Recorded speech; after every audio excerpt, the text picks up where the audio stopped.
Hi, I'm Sarah Gonzalez. Welcome to the news and why it matters. Glenn, what was the top story today for you? Top story changed for me. This afternoon, the FBI raided Michael Cohen's offices. He is the personal attorney to Donald Trump. These people are out to get the president, and that's a huge, huge move. Says who? Still. About two shocking examples of politically incorrect behavior. Okay. All right, Pat. War is brewing again, or still, in Syria. Doc? Violent knife crime. Love Yeah, that we story. do need to do something about that. I love that story. Okay, so Glenn, this story is, I guess, developing So here's now. the thing. Yeah, it's just developing. It broke this afternoon, and I find it very interesting the way it has been released. It was released that the FBI went in and conducted a raid. Okay, took all the computers, took all of the files, anything relating to Donald Trump, all of the emails, it's all the electronics, all the paper.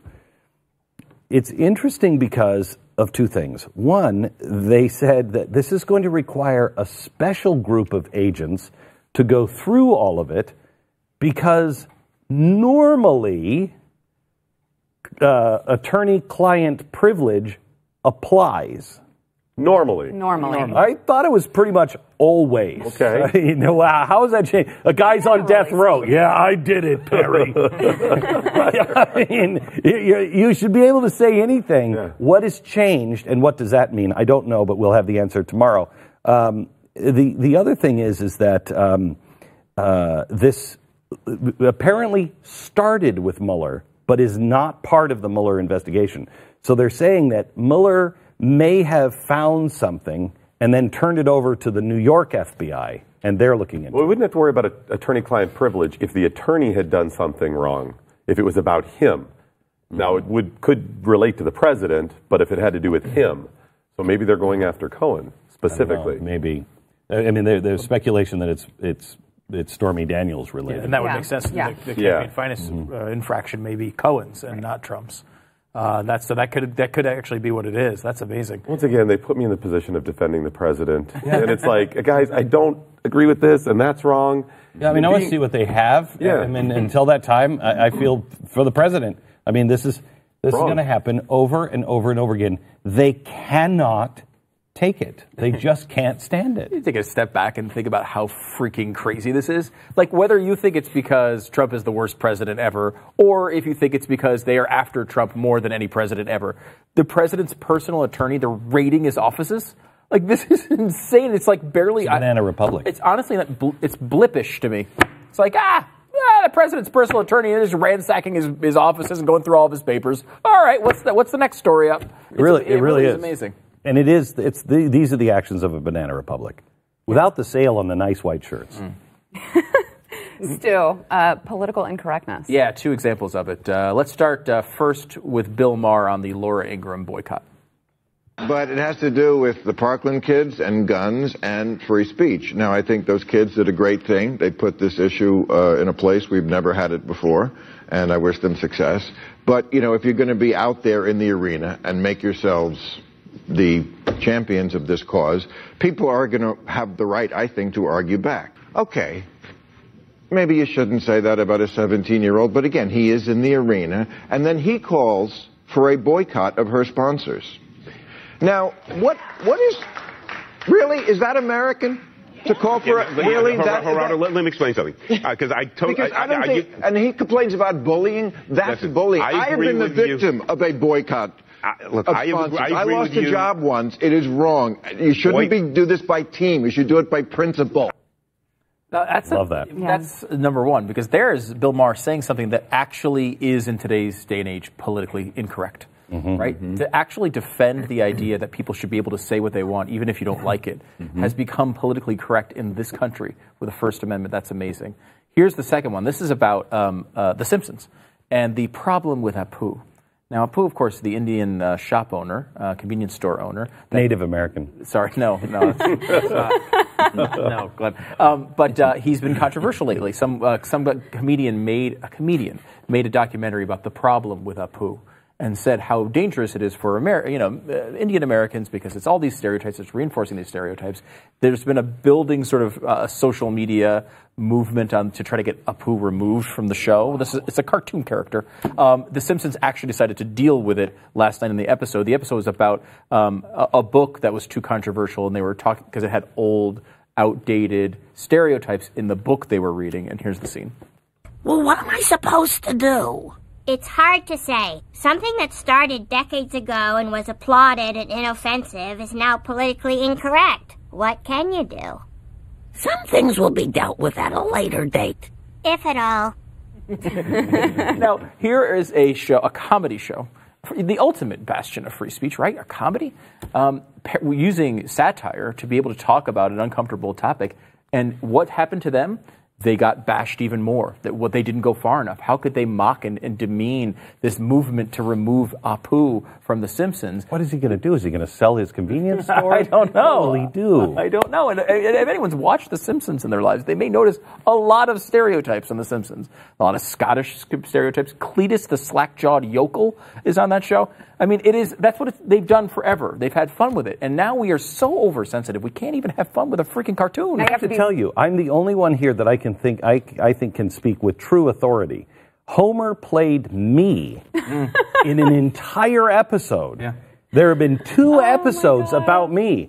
I laughed. Weren't you offended? I loved it. I thought it was a scream. Right. Get over it. Yeah, that's true. You've been not only on The Simpsons, but also a target of many boycotts over the years. So this is right in your wheelhouse. But it's just an insane place. If we can't sit back and actually enjoy something like comedy and laugh at ourselves a little bit, not only is the world terrible, but it's also boring.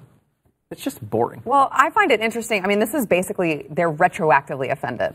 Yeah. Right. I mean, this has been going on for forever, but now we get to be retroactively offended. But wait a minute. What is comedy? Comedy is always at somebody's expense. Always. So you're doing comedy. What? He's going to be a good role model? Right. He'll be the role model. No, but what I mean is he's going to be completely straight, right, and he'll be completely successful, and no stereotype. Nobody wants to watch that. That's called life. Yeah, no, it's true. And I brought this example up earlier, but when I was studying for the SATs back in high school, I was reading a book about how to take the SATs. And in there, they said there was this controversy about African Americans not getting enough questions that were familiar to their culture, because it was a white test, basically, and African American groups raised a stink about it. So they changed the SAT and they put in African American targeted questions. In there, though, what the test booklet told me was, if you see a multiple choice, and there's, like, for example, if it's a question about some crime, and there's an African American as one of the choices, it will never be the African American. You can always eliminate at least that. Or if it's a question about an African American, it will always be a positive answer, because all of the questions were inserted just to please these groups. So you could always eliminate the negatives and the positives. That's and awesome. Improve your chances of guessing it accurately.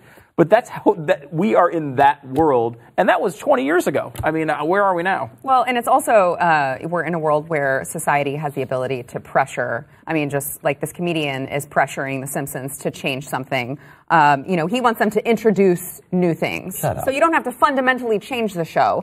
But why not have someone else run the Quickie Mart?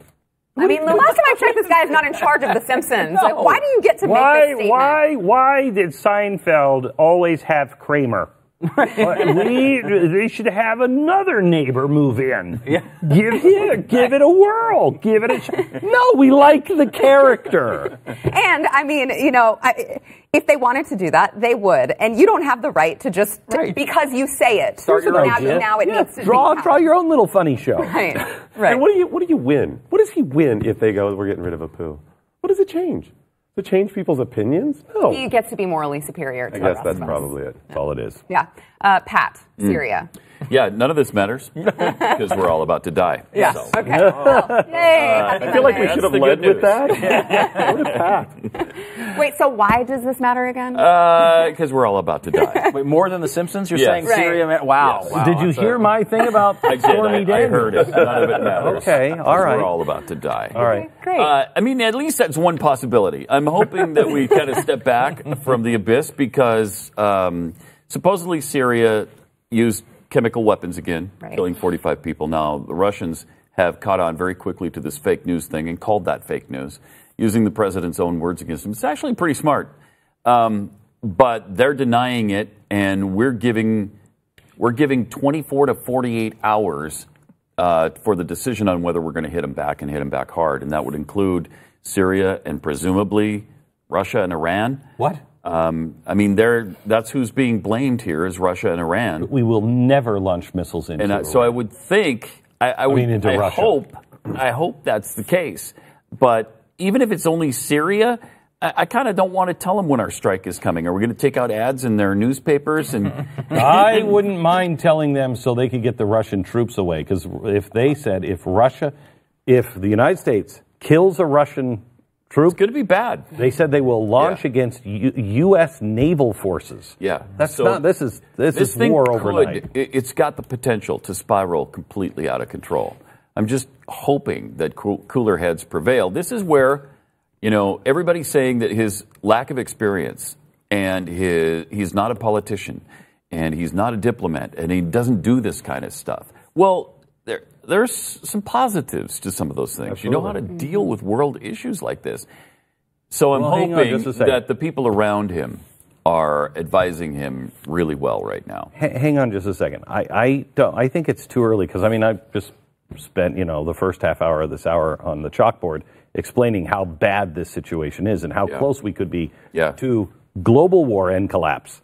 However, he has, I have to hand it to him. He has done many things that you're like, oh, that's insane. And then it works.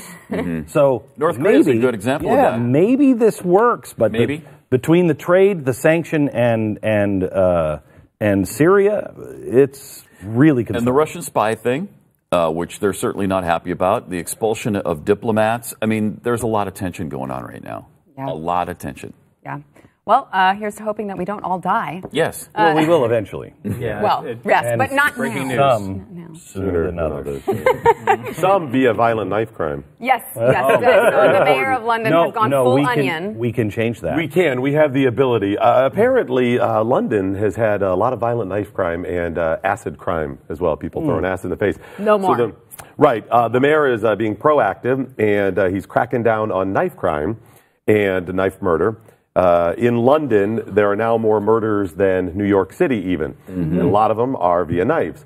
So the mayor tweeted out over the weekend that they are going after the knives. They will now stop and frisk people if they believe somebody has a knife. And there's a whole program in place to ban knives and different types of knives, which led us in the morning to question a lot of things lots of questions. So we had the hashtag, and please continue to use it, questions for Mayor of London, because his Twitter handle is @Mayor of London. Things like, what about toy knives? What about butter knives?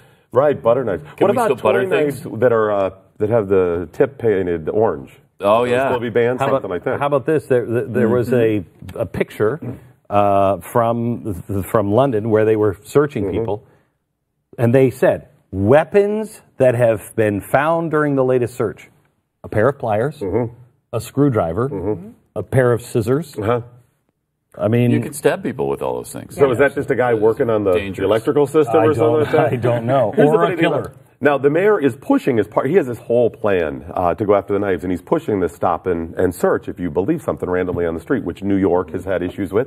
This same mayor fought against that the last couple of years, called that racist. It's amazing. And Islamophobic. It's amazing. But now he supports it. Yeah.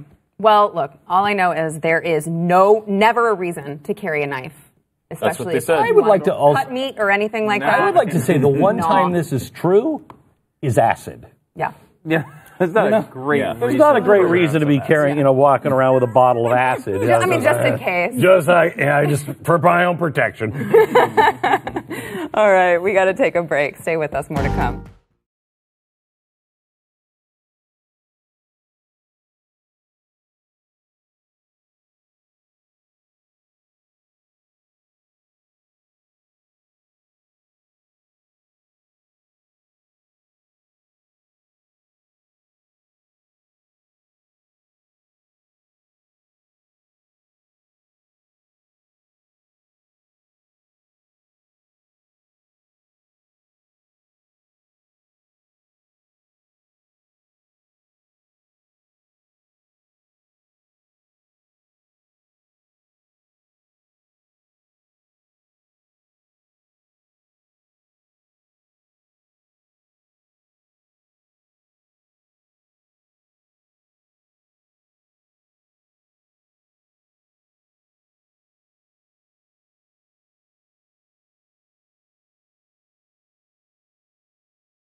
Because they weren't allowed to have knives. They weren't allowed to have any of. Well, are we on? Yeah. Oh, sorry. I'm just giving a little history lesson. You know how the Scottish have those games where they throw the timbers and throw stones and stuff? That's because they weren't allowed by the English to have weapons, knives, swords, spears, anything, and they couldn't assemble an army. So the guys were like, okay, well, we'll just do something else. And they came up with, nobody's going to beat us if we can throw trees at people.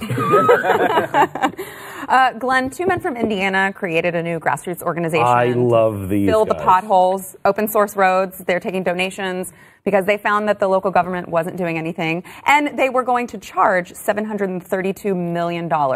Yeah. So this is the state of... doing it for far less. This is the state of Indiana. These 2 guys decide they see somebody who's an anarchist out in Oregon that is doing this, and they're like, well, we're not anarchists, but we agree with that. We can take care of this. The roads are in horrible shape. The state has no money.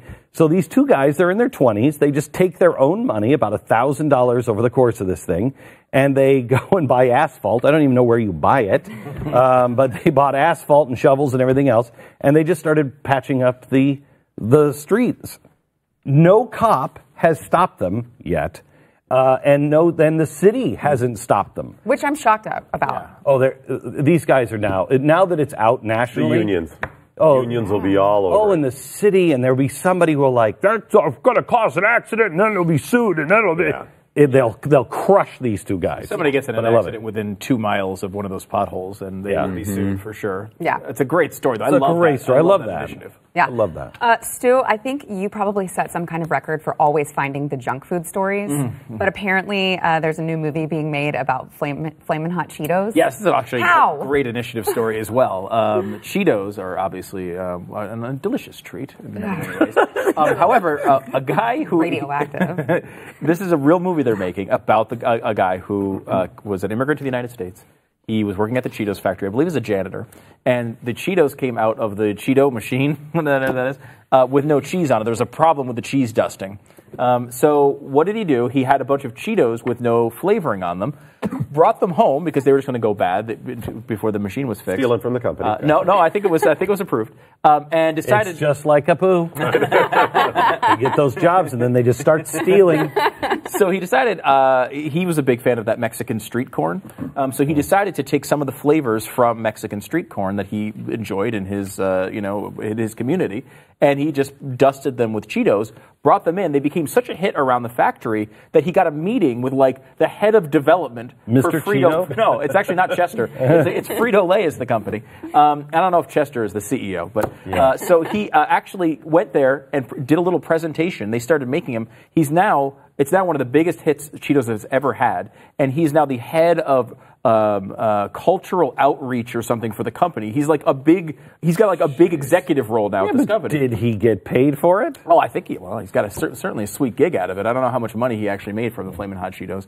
But this is Cheetos, and Pat and I have been on the cutting edge for many years, as you probably know, introducing the United States to delicious treats. Many of them Cheetos. And some of them international, Some of them international. That's true. We've crossed that line many times. We're inclusive.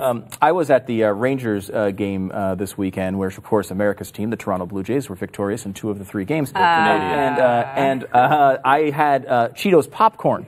Mm-hmm. Now, the interesting thing about Cheetos popcorn, I just want to introduce you to this, is that not only I figured it was Cheetos dusted popcorn. However, I found out when you eat it, there's actually Cheetos mixed in with the popcorn. So it's super cheesy popcorn with Cheetos. With the crunch?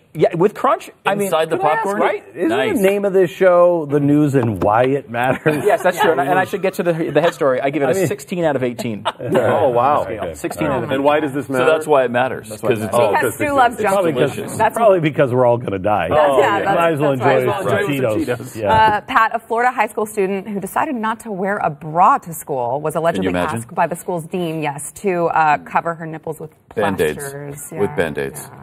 She had to X out her nipples with Band-Aids. Yeah. And so nipples are very dangerous to society. Kind of think it's maybe a leap too far. So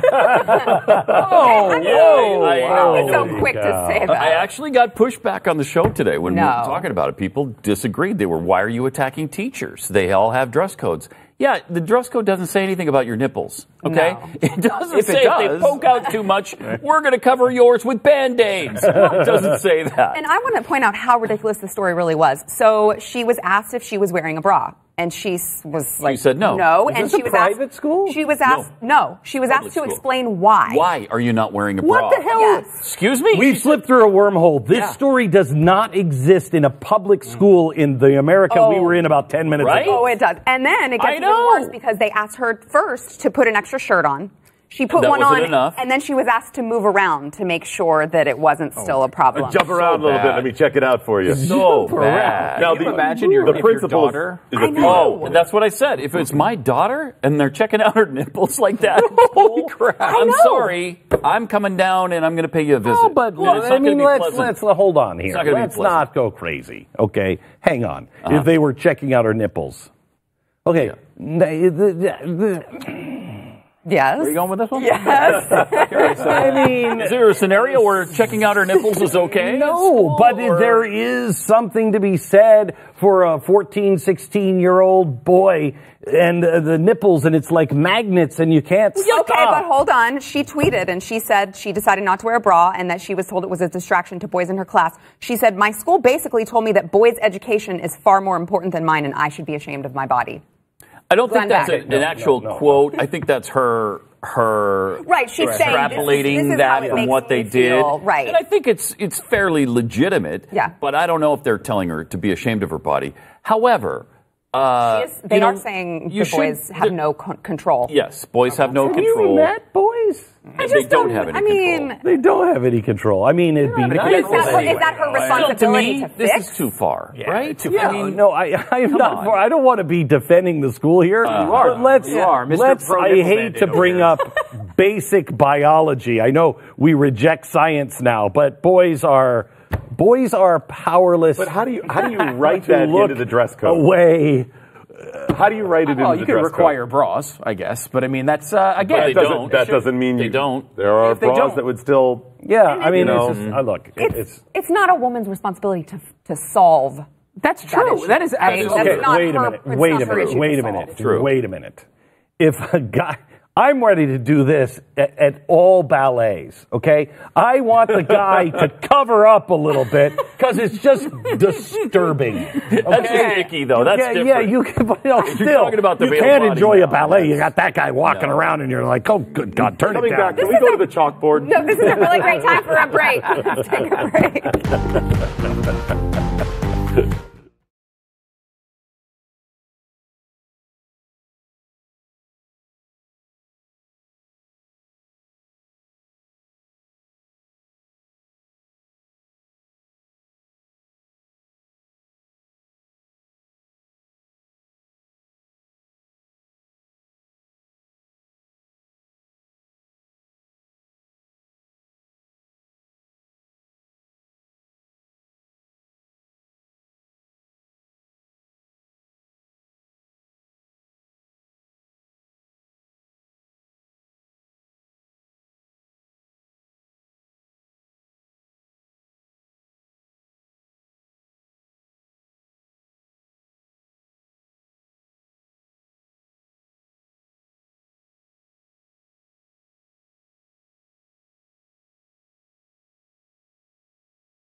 Whose nipples poking through it. Oh my It gosh. wouldn't bother me at all. This is Monday. This is Monday's show, guys. I could not we'll see you legislate guys tomorrow. Although I'd like to. Although I'd Show like us. Hashtag me too. Don't show us. Hashtag me too. Hashtag me too.